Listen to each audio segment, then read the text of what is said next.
I still remember the way the glow of my laptop screen painted my face in the darkness, the only light in my room at 2 a.m.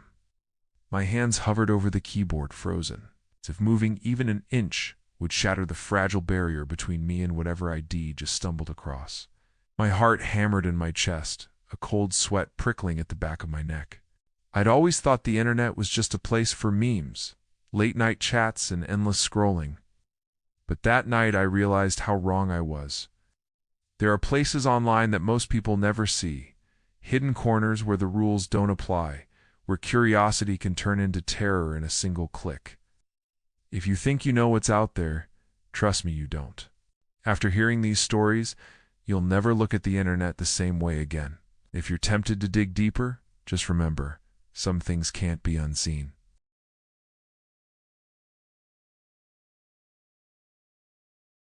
I've always been the kind of person who can't leave well enough alone.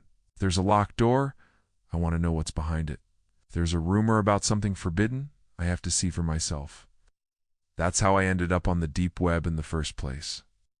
A place I'd only heard about in whispers on forums and late-night Discord calls. It was supposed to be just another thrill, a way to prove to myself that I wasn't afraid of the dark corners of the internet. It started with a post on a tech forum. Someone mentioned red rooms, live streams where unspeakable things supposedly happened, hidden behind layers of encryption and paywalls. Most people in the thread laughed it off, calling it an urban legend. But one user, with a username I'd never seen before, posted a link. No context, no warning, just a string of characters and an onion address. Should have closed the tab right then. Curiosity is a powerful thing, and I was bored, alone, and feeling invincible behind my screen.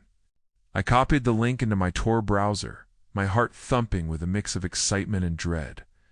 The page loaded slowly, the progress bar crawling across the screen as if it was reluctant to show me what was on the other side. The site was bare bones, just a black background and a single line of red text. Do you want to see something you'll never forget? Underneath, a button pulsed gently, labeled Enter. I hesitated, my finger hovering over the trackpad. I told myself it was probably a prank, or maybe some kind of ARG, but I clicked anyway. The screen flickered, and suddenly I was looking at a live video feed. The camera was pointed at a dimly lit room, the walls painted a deep, unsettling red. There was a chair in the center, empty, and a table with what looked like a laptop on it. For a few seconds, nothing happened. I almost closed the window, thinking it was just a looped video, but then a chat box appeared on the side of the screen. "Welcome, new viewer," someone typed. The message was followed by a string of numbers, my IP address. My stomach dropped. I knew I was using Tor, but seeing those numbers, seeing that someone on the other end knew I was there, made me feel exposed in a way I'd never felt before. I typed back, trying to sound casual. "What is this?"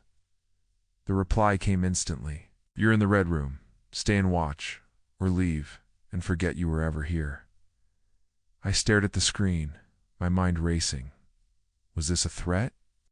A joke? I told myself it was just someone trying to mess with me, but I couldn't look away. The chat filled with other usernames, some typing in languages I didn't recognize, others posting strings of numbers and symbols. The tension in the room, on both sides of the screen, was palpable. Then, the door in the video creaked open. A figure entered, face obscured by a mask, moving with slow, deliberate steps. They sat in the chair, facing the camera, and placed their hands on the table. The chat exploded with messages, some cheering, others begging for the stream to stop. My heart pounded as the masked figure reached for the laptop and began typing. Suddenly, a new message appeared in the chat, highlighted in red. "One of you is being watched right now." I froze. I glanced around my room, half expecting to see someone standing in the shadows. The rational part of my brain told me it was just a scare tactic, but I couldn't shake the feeling that I wasn't alone. I minimized the window, but the audio kept playing, a low, distorted hum that seemed to vibrate through my speakers. I tried to close the browser, but my mouse wouldn't move. The cursor was stuck, hovering over the enter button. Panic rose in my chest. I yanked the power cord from my laptop, the screen going black instantly. My room was silent, except for the sound of my own ragged breathing. I sat there for a long time, staring at the blank screen, trying to convince myself it was all just a bad joke. But when I finally worked up the nerve to turn my laptop back on, I found a new message waiting for me on my desktop. No sender, no subject, just a single line of text. "We see you." I slammed the lid shut, my hands shaking. I didn't sleep that night. Every time I closed my eyes, I saw that red room, that masked figure, and the chat full of strangers who somehow knew I was there. I unplugged my webcam, covered it with tape, and deleted every browser I'd ever used. But the feeling of being watched never really went away. Sometimes late at night, I still get emails from addresses I don't recognize. No text, just a red dot in the subject line. I don't open them anymore. I want to know what's inside. And if you're ever tempted to click a link, you shouldn't. Remember, some doors once opened can never be closed. It's strange how a single moment online can haunt you long after you shut your laptop. The red room was never about what I saw. It was about what I couldn't see. The feeling that someone, somewhere, was watching me through the screen. That S, the real horror of the deep web. You never know who S on the other side, or what they want.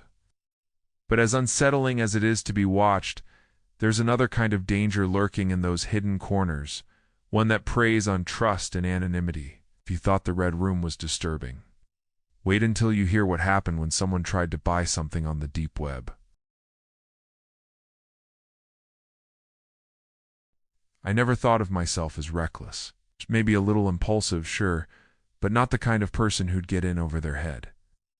But the deep web has a way of making you feel untouchable. It's like you're just a ghost drifting through endless digital corridors. That's how I justified it to myself, anyway.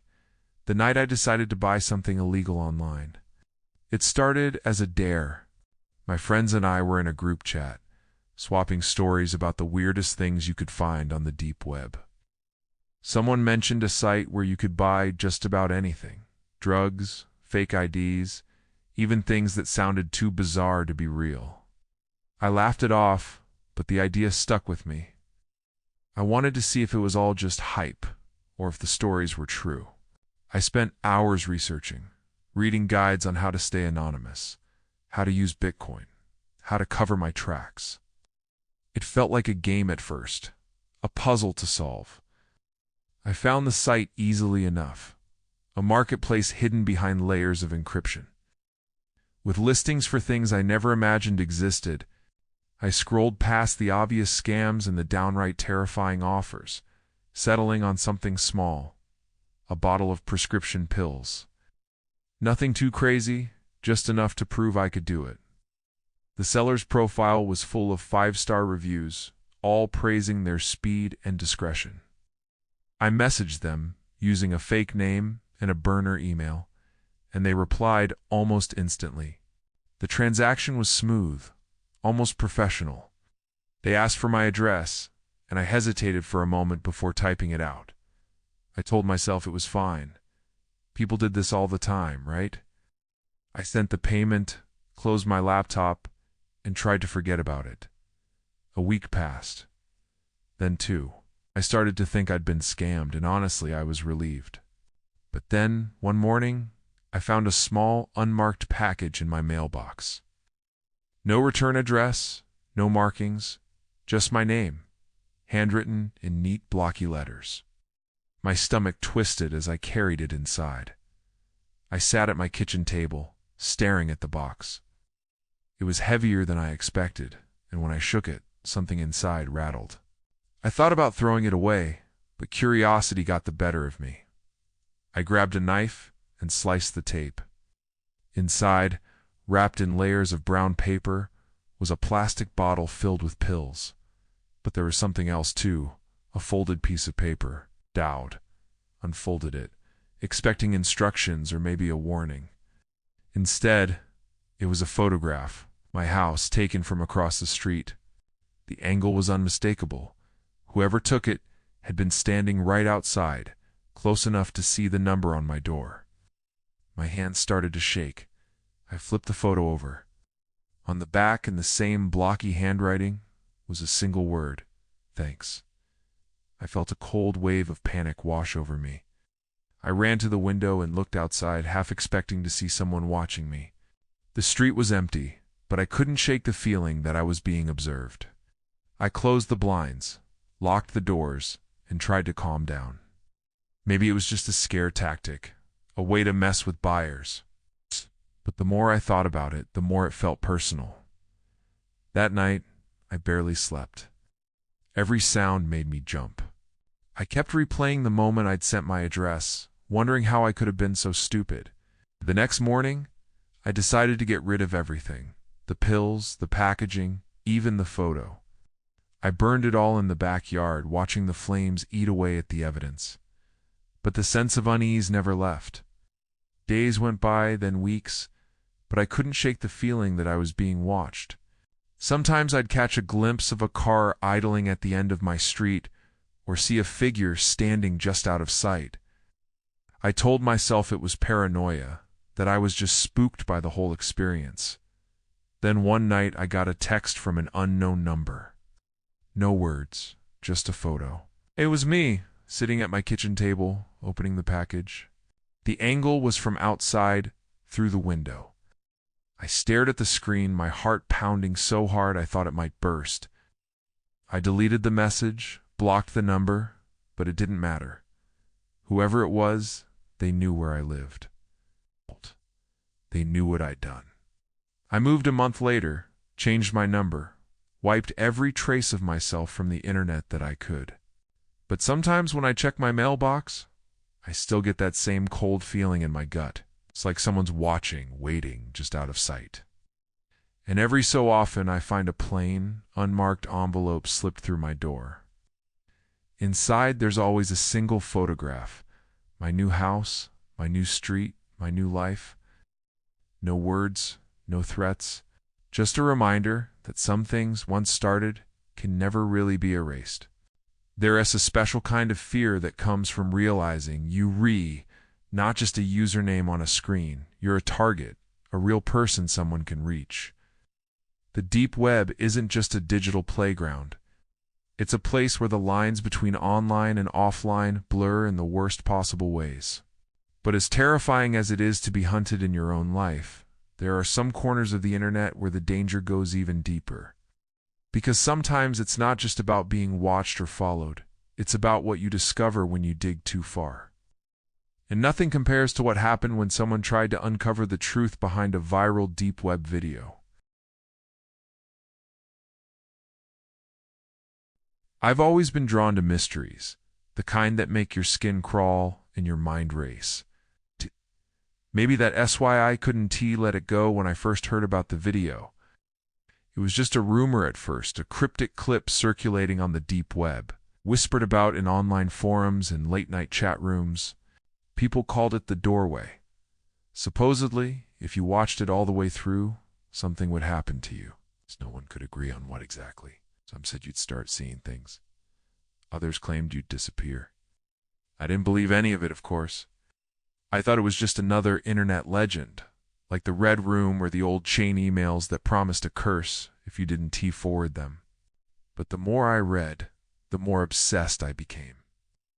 There were screenshots, fragments of the video, and endless threads dissecting every frame. The original file was always taken down, re-uploaded, then vanished again. It was like the video itself didn't want to be found. I spent weeks searching, following dead links and encrypted forums, messaging people who claimed to have seen it. Most ignored me. A few sent me corrupted files or obvious fakes. But then, one night I got a message from a user with a blank profile picture and a string of random numbers for a name. The message was simple. You really want to see it? Meet me here. There was a link and a password. I hesitated, but curiosity won out. I clicked the link, entered the password, and waited. The page was almost empty, just a black screen and a single video player. I pressed play. The video was grainy, shot in what looked like an abandoned building. The camera moved slowly down a hallway, the only sound a low, static hum. The walls were covered in peeling paint and strange symbols, scrawled in what looked like charcoal or maybe something darker. The camera stopped in front of a door, old, wooden, with a rusted handle. For a long moment, nothing happened. Then the door creaked open, and the camera moved inside. The room was empty except for a single chair, facing away from the camera. As the camera approached, the hum grew louder, almost painful. The chair slowly turned, but the person sitting in it was blurred, their features impossible to make out. The video glitched, the screen flickering with static. Then, just as suddenly as it started, the video ended. I sat there, staring at the screen, my heart pounding. I felt off, like I'd just woken up from a nightmare I couldn't remember. I tried to shake it off, telling myself it was just a weird video, nothing more. But that night, I couldn't sleep. Every time I closed my eyes, I saw that door, that faceless figure. The next day, I went back to the forums, looking for answers. I posted about what I'd seen, hoping someone could explain it. That's when I started getting messages, warnings, threats, people telling me to stop digging. One user sent me a list of names, all people who'd watched the video. I recognized a few from the forums. I tried to message them, but their accounts were gone, deleted, no trace. I started to notice other things too. News articles about missing persons, all with one thing in common. They'd been active in the same online communities, asking about the video. I found a spreadsheet someone had compiled, tracking the disappearances. The pattern was impossible to ignore. People who watched the video didn't just vanish online, they vanished in real life. I tried to convince myself it was a coincidence, but the fear was growing, gnawing at the edges of my mind. I started seeing things out of the corner of my eye, a shadow in the hallway, a flicker of movement on my computer screen. My phone would ring in the middle of the night, but when I answered, there was only static. One night, I woke up to find my laptop open, the video playing on a loop. I was sure I'd shut it down before bed. The screen flickered, the hum filling my room. I slammed the lid shut, but the sound kept going, vibrating through the walls. I unplugged everything, but it didn't stop. I felt like I was losing my mind. Desperate, I reached out to the user who'd sent me the link. No response. Their account was gone. I tried to warn others, posting in every forum I could find, but my posts were deleted almost instantly. It was like something, or someone, was erasing every trace of the video and everyone who'd seen it. The final straw came when I found a letter slipped under my door. No return address, no name. Inside was a single photograph, me, sitting at my desk, watching the video. The angle was from behind, as if someone had been standing right over my shoulder. On the back, a message in shaky handwriting. You opened the door. Now it's your turn. I packed a bag and left that night, checking into a motel miles away. But the feeling followed me. Every time I closed my eyes, I saw that hallway, that door, that faceless figure. My phone buzzed with unknown numbers, my email filled with blank messages. I started to wonder if I'd ever really be free. Sometimes I think about all the people who disappeared, all the names on that list. I wonder if they're still out there, trapped behind that door, waiting for someone else to take their place. I haven't been back online since. I don't answer unknown calls. I don't open strange emails. But sometimes, late at night, I hear a low, static hum coming from the walls, and I wonder if the door is still open, waiting for me to step through. If you ever come across a video that everyone warns you not to watch, trust them. Some mysteries aren't meant to be solved. Some doors should never be opened. And if you do, just remember, you might not be the only one watching. Curiosity is what drives us to explore, to learn, to push boundaries. But in the digital age, it's also what leads us into places we were never meant to go. The deep web is more than just a collection of hidden sites. It's a mirror for our darkest impulses, a place where the line between observer and participant blurs until you can tell which side you are on. Each of these stories started with a simple question, a click, a moment of curiosity. And each one ended with a reminder that some things online are more real and more dangerous than we ever imagine. Maybe you've never wandered into the deep web, or maybe you have, and you're lucky enough to be listening to this now. Either way, I hope these stories make you think twice before chasing after the next digital mystery. The internet is vast, and most of it is harmless, but there are corners where the rules don't apply, where anonymity is a mask for something much darker. If you've ever had your own unsettling experience online, something you can't explain, something that still keeps you up at night, share it in the comments. You never know who else might need the warning.